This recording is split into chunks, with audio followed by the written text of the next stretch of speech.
A barach corman ag a chhlain yn eisiau fi clach a Gàidhlig ta fy mi'n ysgola a strata cynawn mae'r fwy'n agos am bwy'n sy'n y gen uper ffyr fa. Se parad yn ysmo a harri strata cyn agos at y gen sy'n as gen ysgola mae'r baw cwys agos iman ys pentig sa sy'n cwrt ag ymwyr eisiau chlain.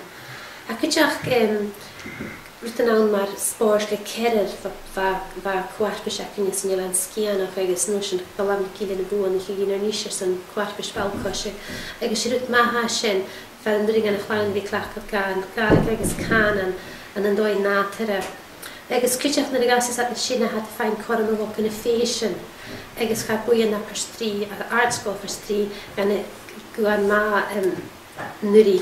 Agos atsafat y sien hwyrad corym cyd Gàidhlig i chlach agos hwyrad corym cion chwych. Agos am i smyrch yn at ffolafon dachi fel at y mes Gàidhlig cho prisiams at y ffarach yn gyda'r dŵa bys o'ch chi'n mahawn gyda'r can yn achos yn cydach. Agos am i ffarach yn gyda'r stocol barach wyach yn y can yn sy'n culturach y hun. Mae'r ysatio had fo'n dachi. Agos e cydach y giwsach y gael gyda'r wedi gyda'r le prisiam han yn Gàidhlig. Agos gyda'r clach gyda'r barach os ysych yn y hasio. Agos gyda'r fforst yn achos Gàidhlig ach.